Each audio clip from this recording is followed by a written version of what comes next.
নমস্কার বন্ধুরা, কেমন আছো? আশা করি সবাই ভালো আছো। ভাবলাম আজকে শীতের সন্ধ্যায় একটু অন্য কিছু ট্রাই করি। তাই বেগুনটাকে প্রথমে ভালো করে ধুয়ে তেল মাখিয়ে নিয়েছি এবং গ্যাসে পুড়িয়ে নিয়েছি। গ্যাসে পোড়ানো হয়ে গেছে। এরপর বেগুনের উপরের চামড়া বা যে উপরের প্রলেপটা আছে সেটা ভালো করে তুলে ফেলে দেব। ভালো করে ধুয়ে নিয়েছি। এরপরে দেখো সব পরিষ্কার করে তুলে নেব, যাতে কোনো উপরের যে চামড়াটা থাকে সেটা না থাকে, নোংরাটা না থাকে।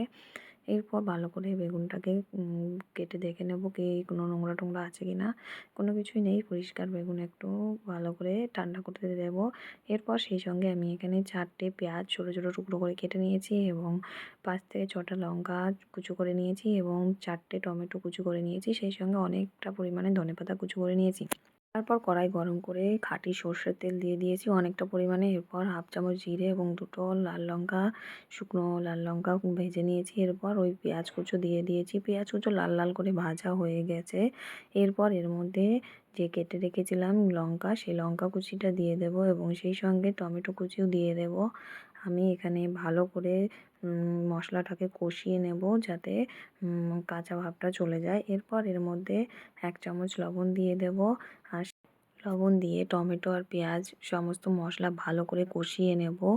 এরপর মশলা কষানো হয়ে গেছে। দেখো অনেকটা পরিমাণে টমেটো গলে গেছে। এরপর আমি এর মধ্যে হাফ চামচ হলুদ গুঁড়ো দিয়েছিলাম, কিন্তু তোমাদের দেখাতে ভুলে গেছি। এরপর এখানে স্বাদ মতো ঝাল দিয়ে দেবো। তোমরা যেমন ঝাল খেতে পছন্দ করো সেরকম লঙ্কার গুঁড়ো দিয়ে দিও। এরপর ধনেপাতা কুচি দিয়ে ভালো করে মশলাটাকে কষিয়ে নেব। খুব টেস্টি একটি রেসিপি, তোমরা অবশ্যই ট্রাই করো।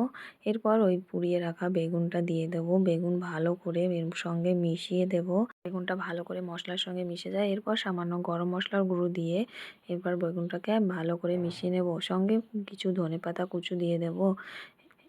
আমার রান্নাটা প্রায় কমপ্লিট হয়ে গেছে। এরপর ওপর থেকে কাঁচা সর্ষের তেল দিয়ে দেব। বেগুনের এই পোড়ানোটা রেসিপিতে কাঁচা সর্ষের তেল না দিলে মজা আসে না। ওই জন্য ওপর থেকে কাঁচা সর্ষের তেল দিয়ে নামিয়ে নিয়েছি। এরপর নামিয়ে কিছু ধনেপাতা কুচো দিয়ে দিয়েছি উপর দিয়ে। এটা ভাত বা রুটির সঙ্গে আহা! Just awesome! একবার হলেও তোমরা ট্রাই করো।